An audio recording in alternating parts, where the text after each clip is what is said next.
ಎಲ್ಲರಿಗೂ ನಮಸ್ಕಾರ. By the way, I am not THY, I am TY, please. I am from Hubli. I am extremely proud about it. I always tell Mr. Murthy that you built Infosys because you are married to a girl from Hubli. For the last 15 years, I am with Infosys Foundation. It has given me tremendous pleasure. Probably whatever I am today, it's only because of Infosys Foundation.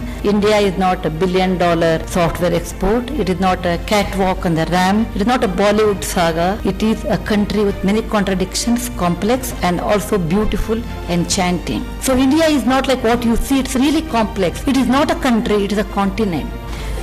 You should never do any project free with anybody because free is never respected. If you are a woman and if you are a teacher and you are a computer system analyst, you talk 3 times more than a normal person. Old wine, old memories, old students are precious and rare.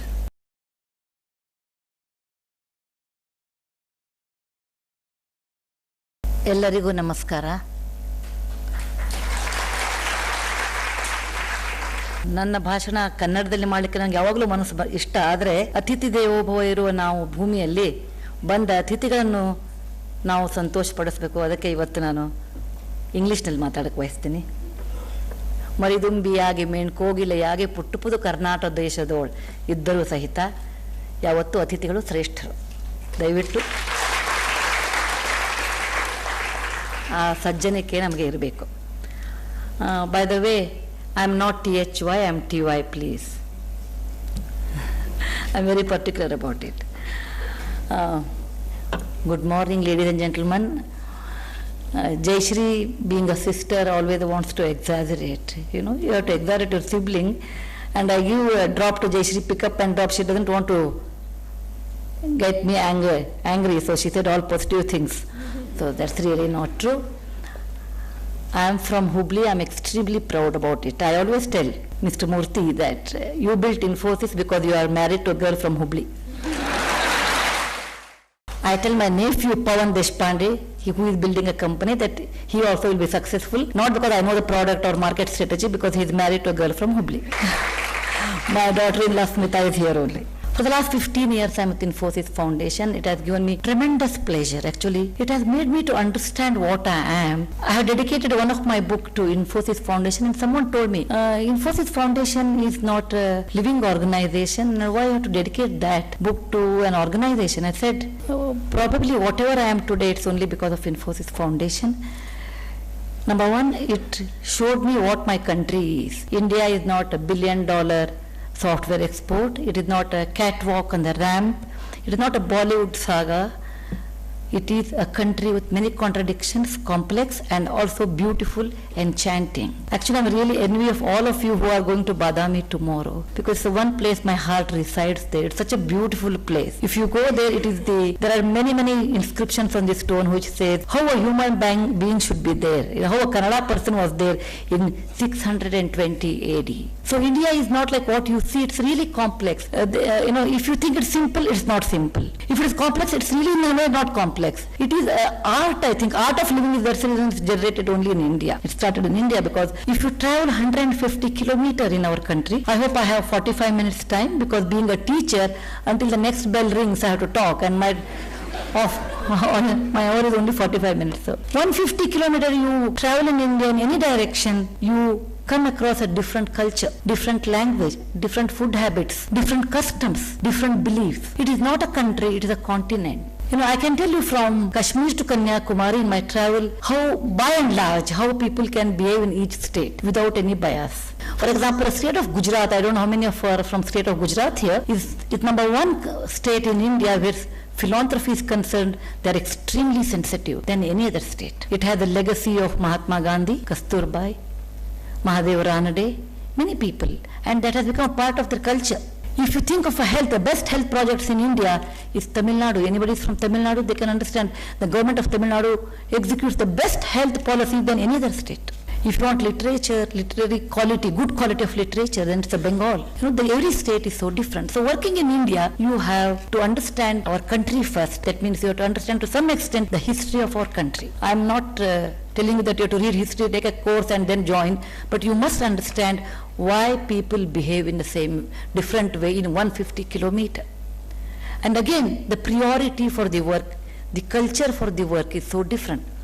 If you are doing any project in the coastal belt, I'm Karnataka, I'm talking about with respect to Karnataka because I have only 45 minutes, so I have to talk most of the time Karnataka. If you travel in the coastal belt of Karnataka, then the culture is so different as far as the work is concerned, work ethic, and particularly in a non-profit organization. Actually, I work most there and spend least time there. If you work in Hyderabad, Karnataka, there is Ballari, Gulbarga, Bidar, Humnabad, Yadgiri, etc., that area, Koppal up to Koppal, which was under Nizam, it's not the Mughalai, the culture is different. If you work in a British Karnataka or Bombay Karnataka, our state, our districts, our culture is different. So in one state only you have 4 different cultures, and once you go to cross Tungabhadra river, south of Bangalore, south of river is so different. So it is very important to know which part of the country, which part of the state you are working, and then you have to talk with respect to that your non-profit organization, what exactly you want, is it possible to achieve, what is the success rate, etc. For example, any literary project if I introduce in coastal Karnataka, the success rate is 95 to 98%, and the same project, the success rate is between 70 to 80% in Uttar Karnataka, that is our North Karnataka, and it is between 50 and 60 in Mughalai Karnataka. It goes on varying. Actually, as a head of an NGO, I learned many things. That the first lesson was, if you want to work in a state, you must know what exactly you want to do. Though my topic they have given me, I said, I never talk to the topic. The reason is what I have learned without any book, with interacting with people, that I want to tell, and that experience I want to share. And of course I will talk Badalagottiruva Drishtikona. I can spell it without any problem. Okay.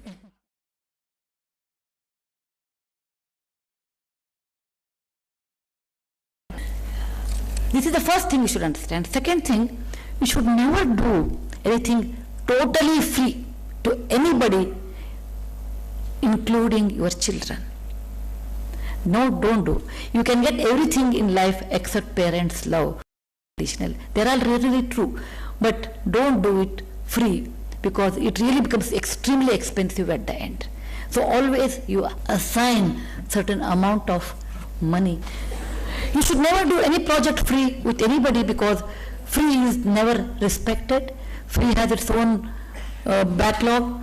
Free has its own expensive methodologies to find out. Never do that. I'll give you a small example. I grew up in a village known as Shiggaon, 30 kilometers from Hubli, and I was extremely fond of Atlas, that is school Atlas, and it was not available in our village. So I said once, when I grow up, if I have money, I'll buy a lot of Atlas and give it to every school, because there may be many children like me, they would like to read the Atlas. The intention was genuine, methodology was wrong. So I bought a lot of Atlas and I gave it to many schools, and I always assumed, oh, they are using and the children are enjoying. After a year or two, once I was traveling in some village, it was evening time, 5 o'clock, it was groundnut season, in village you get groundnut, they sell in the evening 5 o'clock. If you are from village, you will understand that. Fresh groundnut. So I went to one, I was on the road and I said, can I have half a kg of groundnut? That fellow weighed and told me, you take it. I said, I don't have any bag. So there was there was no plastic bag there, and it was good there was no plastic bag. Then he said, if you have in a paper, you give it to me. He said, I don't have. Then I said, then I don't want. He said, he never wanted to lose a customer like me. He said, okay, don't worry. He tells somebody, there is a lady, foolish lady by the name Sudhamurti. She has given Atlas. That paper is very good. Tear 2 pages. Okay, bring it here and we can put the groundnuts on that. That time I realized, anything you give free, people will misuse. Next time onwards I said, okay, 2 rupees. It may cost me 200, but I will charge at least 2 rupees or maybe 10 rupees, some range. Then only I will give it to you. I can give you numerous examples, because I work in 6 states in India: Karnataka, Andhra Pradesh, Tamil Nadu, Orissa, Maharashtra, and off late, in Punjab. I can give numerous examples. Every state, the methodology is different, will not respect anything you give free. This is the second lesson I learned in philanthropy.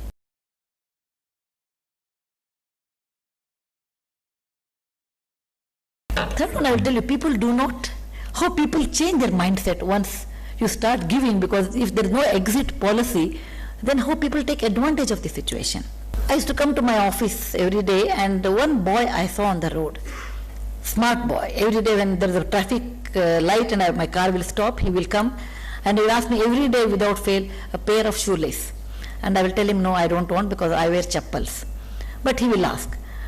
And I always felt that boy is very smart. And one day, once if you are a woman and if you are a teacher and you are a computer system analyst, you talk 3 times more than a normal person. And I'm teacher, I'm a female, and I was also a system analyst. So 2 to the power of 3 I can talk. So I talked to him and I asked him, what's your name? Some name, he said. Then I said, what do you study? He said, no, I go to school, but I can't study much because morning to evening I have to stand here and sell shoelaces. I said, how much profit do you make? I said, I sell about 10 rupees per day, or some 20 rupees per day. Actually, he told me 20 rupees per day. Then I told him, look, I will give you 600 rupees per month. You go to school. Then again I have a methodologist to check. I said, but you have to come every month and take the money from my office. And once in a year you have to show me your progress report. He said, okay, and every month he will come first week. He will take 600 rupees. And once in a quarter he will show his progress report, 6 months, 1 year, it went on. After 3 years, my secretary said he wants to meet me. I said, he's doing well, why he wants to meet me? No, he's very particular that he wants to meet you. Actually, when people say they want to meet me, I get scared actually for various reasons. One is, what is the next application? That is always in my mind.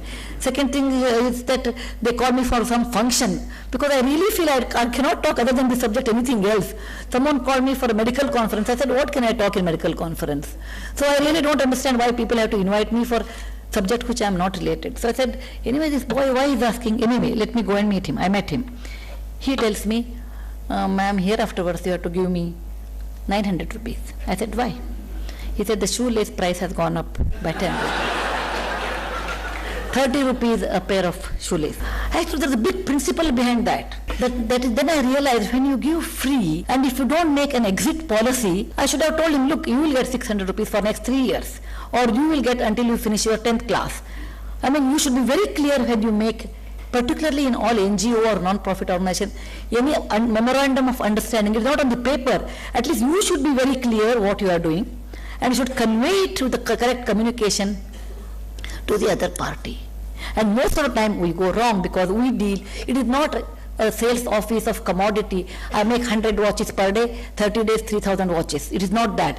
You are dealing with human beings, and no, you cannot predict human beings' behavior.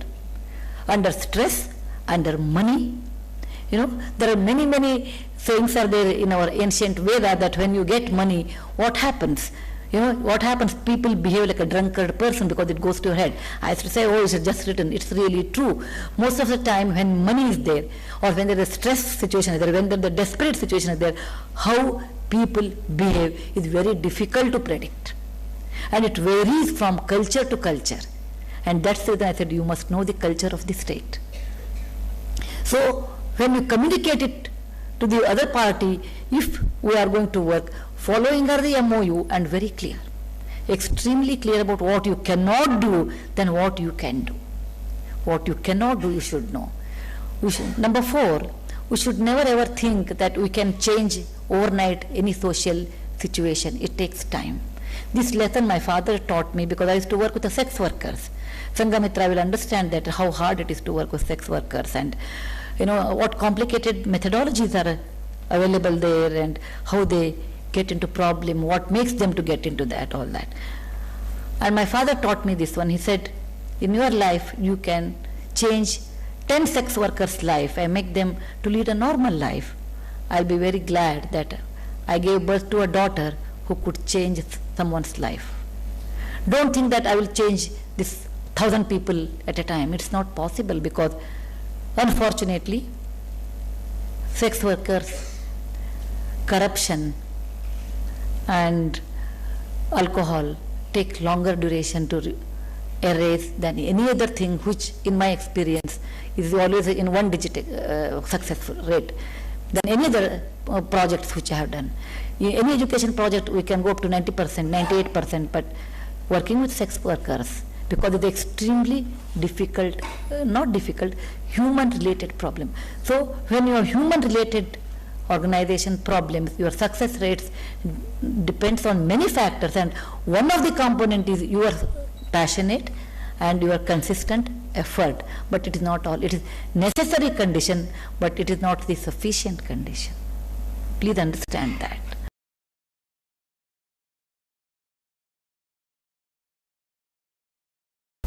I want to talk about ಬದಲಾಗುತ್ತಿರುವ ದೃಷ್ಟಿಕೋನ. Okay, particularly this. I still have an hour time. This is a true incident.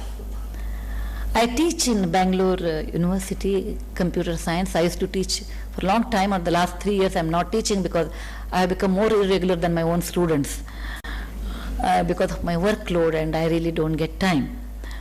And students taught me a lot of things. This is ಬದಲಾಗುತ್ತಿರುವ ದೃಷ್ಟಿಕೋನ. In this context I want to tell. When I tell this incident, actually the person, it happened between me and my student, and he told me to quote this example in any of my speech because this is the best example of changing view. About 15 years back, you know, in any college, I'm sure some college teachers are here, Ashok is here. So we have a last final day, goodbye day. I don't know, Ashok, how is the college day now in BUB? When I was there, they used to give Shira and Uppittu. I was to look forward for that actually. You will give a meal or depending on whatever you have, college has. And in Christ College where I teach, you know, it's a Catholic college where we have a sermon. Father will give a sermon and then I will give another sermon, okay. Father will give a sermon from Bible, whereas I will give a sermon from my stories. So once I told a story to my students that, you know, in life nothing is important, compassion is very important. Nothing is not correct, but compassion is a part of your life. You should not be like, you know, I will be only compassionate. You should work, but without compassion, your work will be like a golden flower without fragrance, etc. and all those. Then I told a story for that, saying that in olden days, in Buddha's Jataka story, the story comes. There were two kings. One was the king of Kashi and the other was the king of Kosala. And they never liked each other, and they were traveling in opposite direction. And in those days, there was no golden corridor, 4-line roads were not there. There was only a single line cart road, and they met each other, and they were not in talking terms. So their charioteers started talking. They said, King of Kashi's charioteer said, "Oh, my king is very great. He has 1,000 elephants." That fellow also said, "My king is great. He has 1,000 elephants." So whatever this fellow says, he said the same thing is there. So who has to give the way? Because both were equal. At the end, King of Kashi said, "My king is the one who will punish the wrong people, who will help good people, and he will love those people who are useful to the society." And the king of Kosala said, "My king corrects people who are wrong. My king protects everybody, and he loves including enemy." By listening to that, King of Kashi said, "He is the greater person than me. Please give him the first. Allow him to pass first." So this story I always telling that in life, it is not what you earn is important, how much elephant you have in those days, or how many Mercedes Benz you have is not important, how many houses you have built is not important, how much bank balance you have is not important. You should have a compassionate heart, which is essentially, then you are a human being, otherwise you are not a human being. You are like one of those people who are born, who earn and who die. So this is what Buddha taught us 3,000 years back. So I told my students when they were going that please remember, here afterwards your syllabus is not fixed. Every day you are appearing for the examination. This is the way how you should conduct, etc. After the class was over, I am very friendly with my students. You know, if you are friendly, then they like your subject. That's what I have realized. Most people do not like mathematics because they don't like their teachers. Okay. So I said, I am very friendly with my students, and one of my students came back and told me, "Ma'am, I don't agree with you." I said, "Okay, why you don't agree? Let us argue about it." He said, "Ma'am, your stomach is full. Your husband has made good money, so you can sit and talk about charity, compassion, etc. And I mean, it's an open discussion. Whereas I don't believe in it. I always believe in competition, going at the top at any expense, because it's extremely competitive world. You don't know how the outside world." I said, "Once upon a time, I was also young." Okay. He said, "You don't know that time the things were different. Today it's extremely competitive. Every generation thinks next generation is very competitive. Actually, when you go to pyramids in Memphis, I think, in Egypt. It's not on the main pyramid, it's one of the smaller pyramid. There it is written on the left side, next generation is lazy, they are spendthrift, okay, they are extremely competitive, they don't have compassion. Then I felt so nice. Everybody thinks, my father used to think about me that, I think about my children the same way. So this is time immemorial, it is there. So my student told me, ma'am, your time is different, my time is different, you are very competitive, you must always take advantage of every situation, go at the top, make a lot of money, all those things he told me. And I said, I disagree with you, you have to work hard, you should be competitive, you agree, but not at the expense of without compassion. So we disagreed. Then he said, okay. I said, if God willing, inshallah, I always believe, inshallah is such a good phrase, if God agrees to do that one, we'll meet some other time. And he said, I will prove you are wrong, and I was right. I said, I was very happy because traditionally our script says, for a teacher, the greatest defeat should come from a student, not from anybody else. If my student proves I'm wrong, I'll be very, very proud that I produced a student who was better than me. So otherwise also I have an advantage. Head I will win, tail I will lose, that can be either way I will lose. I'll be very happy. 10 years, 12 years passed. He got a very good job also. And time flew, I became more old and he became middle-aged, and after so many years, I got a call. My student secretary said, one of your students would like to meet you. I said, no mom, no time, but students, I will never say. Old wine, old memories, old students are precious and rare. I said, I will not miss any of my students. I said, okay, who is that? Normally I remember my students, and I said, okay, let him come. He came. He was young. He was now 35 years old. Smart, middle-aged, approaching, little baldness, little belly, happy. I thought he'll be happy, but he wasn't. I can make out. So he said, how are you? General thing, how are you? How are these? And then he said, okay, what are you doing? He said, I'm in Singapore. I built my own company. I have 200 people. Then I said, how many children do you have? Because I'm old-fashioned, I ask how many children do you have. I think in a new generation should not ask, because it's a personal space and personal matters, which in India we don't understand. In Hubli we will never understand. Because in Hubli we have community living. Everybody's house, what happens I will be knowing. Even after living Hubli for 38 years, I know who is who ran away, who ran after whom, okay, all those details. Because I am from Hubli, and about me everybody knows. How I met Murthy, how I got married in 800 rupees, everyone knows. Hubli, everyone knows my personal things and my professional things. But that is my place, and we live like that happily, without any complaint. So, but I am an old-fashioned person, so I asked him, how many children you have? I have one daughter. How is your wife? He pulled up his purse and showed. In college he used to go to the girl, but this wife was different. Maybe because I belong to that generation, if you go to the boy, you have to marry him only, you don't have a choice. Anyway, he was married to somebody very good looking, like a model kind of a girl. I said, how is everything? He said, oh, I bought a house in Delhi, in Defense Colony, supposed to be courts, a good area. Bangalore, Sadashivanagar, good area. Bombay, Worli, good area. I said, do you have 3 houses in a 3 courts area? You have a wife who may be 30 but looks like 20. You have a daughter who is 7 but very pretty. You have built a company. I think you must be top of the world. And you have come to tell me that, ma'am, you were wrong and I was right. He said, but still you look gloomy. What is that? Badalaguttiruva drishtikona. I wanted to know whether my eyes have changed or his eyes have changed. He said, madam, I'm unhappy and that's the reason I have come. When you are unhappy, you come to your mother, not other time. When you are unhappy, you come to your teacher also. So I said, what's the matter? You tell me. Because I don't belong to your generation, let me understand. He says, I am married to a girl from a very rich family because her father was a big man. And he was very open with me. If you are not open with your doctor, lawyer and your teacher, then you never got the correct solution. Then he told me, I always met someone who was advantage to my business. I always had a deal with someone who will be a step in my ladder. I never made friendship with anybody else because it's a waste of time for me. Talking to someone casually, how is that? what is the today's lunch? Okay, you need not talk lunch, you talk.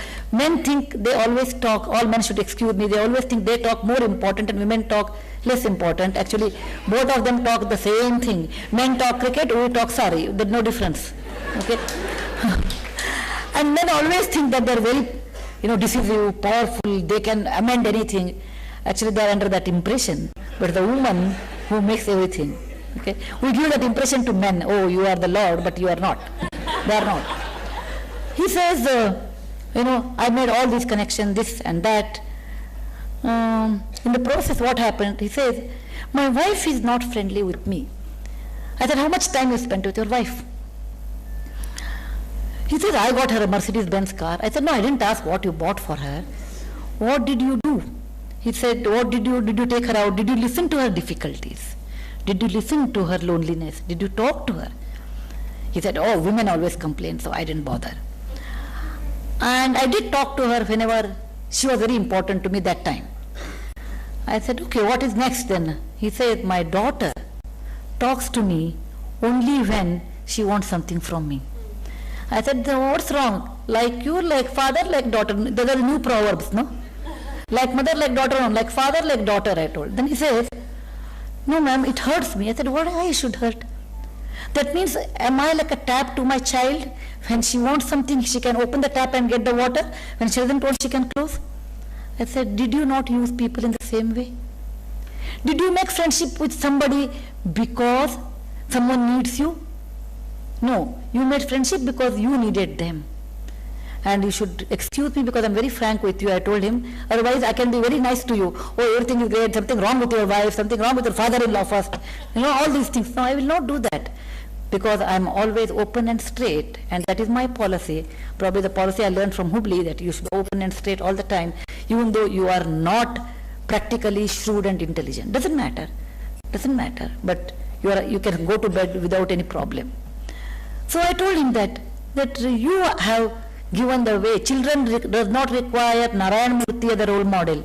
Children they don't require J.R.D. Tata as a role model. Their parents are their role model. Please remember, you are role models to your children. So your daughter has taken you as a role model. Then I said, what is next? Then he says, I felt very sorry. I feel I have everything, but I feel I am a traveler traveling in a lonely road in a desert without oasis. I feel so thirsty. I have everything, but I cannot drink. I am tired. I don't know what is that exactly missing, and that's the reason I come to you. I said, I am not a philosopher to find out, or a psychiatrist to find out where you have gone wrong. I can't understand. But one thing my experience has taught, particularly from foundation, the more you share, the richer you are.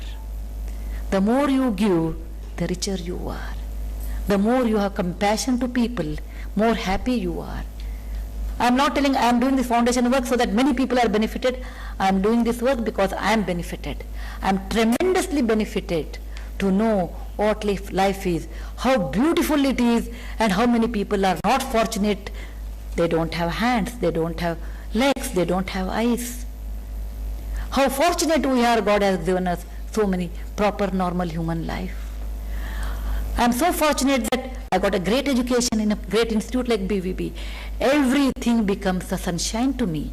And this is a lesson I have learned with compassion, and that I learned when I interact with poorest of the poor people. They taught me the greatest lessons in life. More the money, not more the merry. More the many, more self-centering, you are going to suffer one or other day. We had a chat, and then I said, you require some compassion in life. He said, ma'am, you were right, I lost the bet. I said, no, there's nothing like losing and all. When my students fail, is as good as I have failed, because I did not give them a proper direction. I said, your failure is my failure, so it is not that. Then he said, I went to a psychiatrist. He said, you must generate compassion within your heart. He said, so I went to one of the Somalia, African countries. I said, Infosys sells banking product everywhere I knew, but we have never gone to Somalia. You are better than us. He said, no ma'am, I went to learn compassion. I said, you cannot better learn compassion going to Somalia. He said, that's exactly what happened to me. Because I went to Somalia, it seems there is organized tours. You go and see the orphanages in Somalia, go and sympathize with Somalian people. So he went there, and when I went and met those orphan children suffering from HIV/AIDS, my mind never thought of compassion about their life, but it thought in a different way. My mind was thinking, what is the export of Somalia? If the land is good, can we get something of the iron ore or some ore? I don't know what other kind of trees are available. I was thinking all the time about export or business, but never those children made me to move. And he said, ma'am, what happens? Suppose you go there. I said, don't worry about me. You talk about your things now. What made you to move? He said, many things I tried to move. When I look at beggars, nothing moves. Nothing moves. And I have come to you. Tell me what makes me to move in life. I told him, I can't teach you. I can teach you computer science, but I cannot teach you compassion. It should generate within your heart. And how you can generate, everybody has their own methodology. And you have to find out. Maybe I can support when it comes to you to do some work. But I cannot teach you step A, go to a beggar's colony, you will get this feeling, have tears, then you have generated. Nothing I can't do. There is no formula. And I told, that's the reason Krishna in Bhagavad Gita has told 5,000 years back in a beautiful way, who is your best friend? Who is your best friend? Who is your worst enemy? Atmahi atmano bandhur, atmahi ripu atmanaha. Your best friend is you yourself. Who is your worst enemy? You yourself. You have turned your own thing as your enemy. You are not able to generate compassion. And then he told me, ma'am, quote this example in your lecture and tell how people change, badalaguttiruva drishtikona. How people change with time, how people change without compassion, how they suffer, how people change with education, how people become poor with so much of material things around them. The eyes should be sensitive enough to understand when I'm going wrong, how to improve, and what are the methods compared to yesterday, compared to the last month. And your eyes should change not from -1 to -2 power when you grow old. Your eyes towards society, towards compassion, towards sharing, towards caring, and making this short life memorable. Do not think all of us will live 120 years. In our Vedas say that you have one life with 120 years. I have never seen anyone. In senses you can't live 120, okay. We do not know how much lifetime we have. Please understand, out of that, 50% we spend in sleeping, and the 25% we spend, taking bath, makeup, etc. How much time will be left? And that time, if you do not have compassion, and you are born and you have died, just not doing anything to yourself and your society, what a waste of life you are born. Some people are super sensitive. We may not be like them. Like at the age of 8, Nachiketa, the great sage, realized what life is, and he said, I will dedicate my life in the learning. At the age of 20, Buddha realized that's all is life, so short. Everything is perishable. What exists, it perishes. Beauty perishes. Money perishes. Health perishes faster than anything else. Money over a period of time perishes. What we have is a healthy few years. Use it to make betterment of yourself, family, and also society, the way you look at it. I have seen how India has changed. Last 10 minutes, I'll tell you how India has changed over the last 15 years. I can talk about 50 years, I can start from 1952 onwards, etc. But it is better to talk when I became a member of Infosys Foundation. In 15, 16 years, I can tell you. As a child, I have seen in village there was such an abject poverty. It was so difficult to have 2 meals. Today you go to any village in Karnataka, because Bihar and all I don't want to take any responsibility and talk. Karnataka, Maharashtra, I can talk because I'm very Gujarat, I can talk. There is absolutely that kind of a poverty does not exist. Most important thing I have seen, there are so many schools in the villages I have seen. Though there is a power shortage, there are lights. In Karnataka, every state has electricity, I have seen. Gujarat also, every city has electricity, every village has. In the last 15 years, I have seen the mindset changing of the youngsters. Mindset changing of youngsters than my age group. 15 years back, I remember, we wanted to make this old cloth drive. We said everybody who does not use your discarded clothes, you can bring and give it to Infosys Foundation, and we will distribute in the slum area. This is when I was very naive. Today I will not tell that.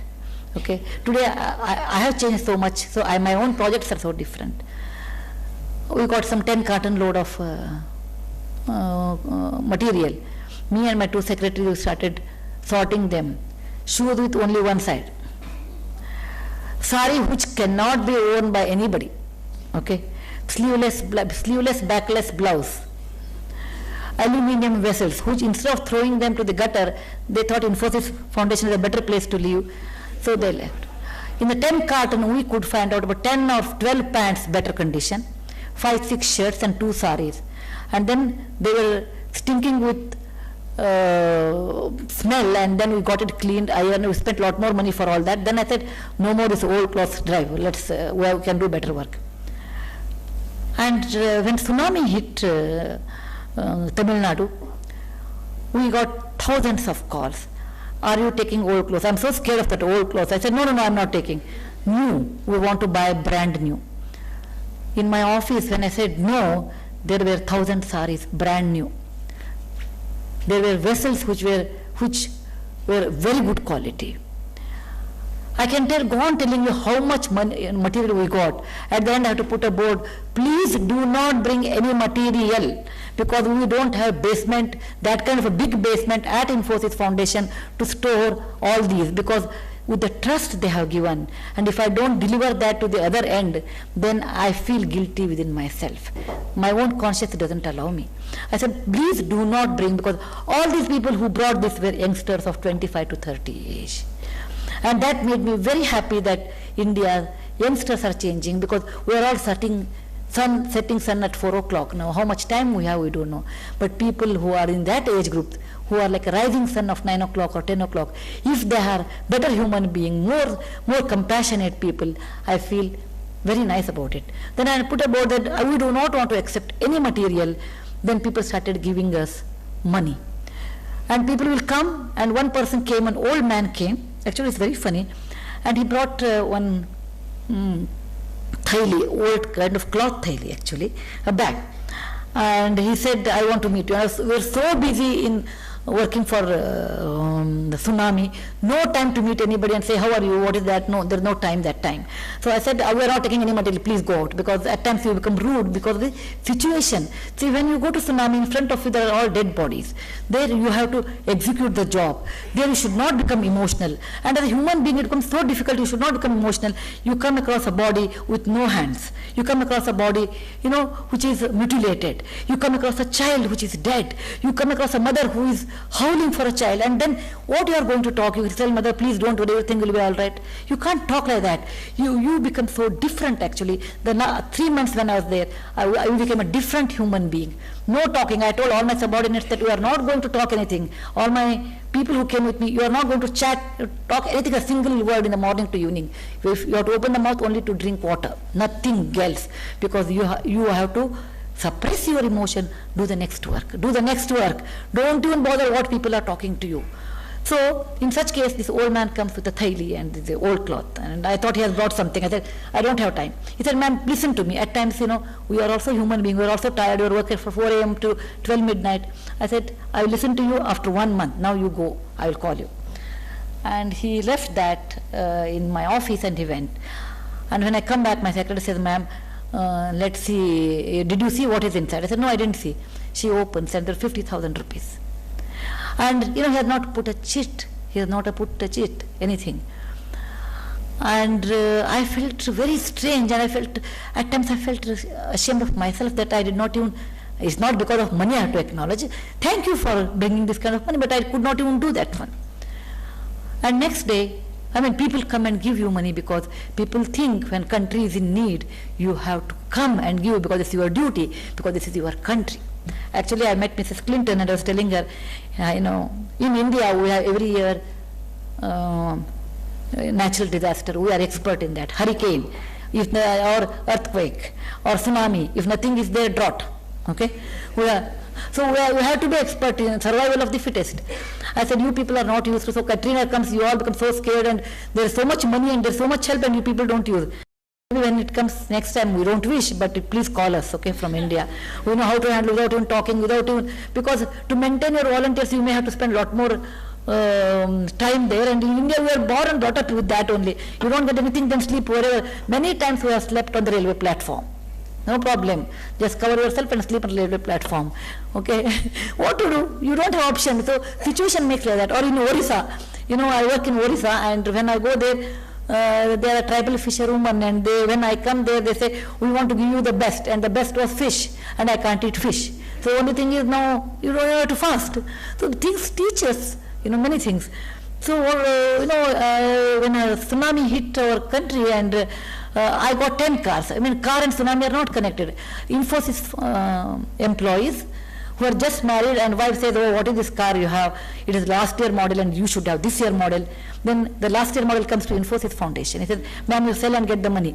I got 10 cars, 1 year old. They said, we are buying new car and you sell this and get the money.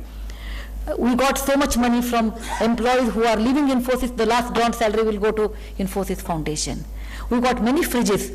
I said, no, best thing is don't give the material. You also sell and give me the money because we don't have time. Our employees always write to me, ma'am, money is not the only thing which we want to give you. We want to work with you. Please tell me, we want to work with you. Tsunami time people came. I did not ask their name. 10 of us will go. And after 20 days, another 10 of them will come. We never knew what's their name. We never know what's their caste. We don't know where they stay. They are our employees. That's all I knew. They will come and work. Andaman and Nicobar work. People did come and work with us. So that showed me, and you know, people who are going abroad, they said, okay, it doesn't matter, I will lose 2 months salary, but I rather work here. That shows me a confidence that coming generation is better. Coming generation is broad-minded, and coming generation has understood what is that meaning of sharing, because probably there are only 2 children at home, they do not know what means sharing. Now they want to share. Coming generation knows what it is to be a right human being. Thank you very much for patient hearing.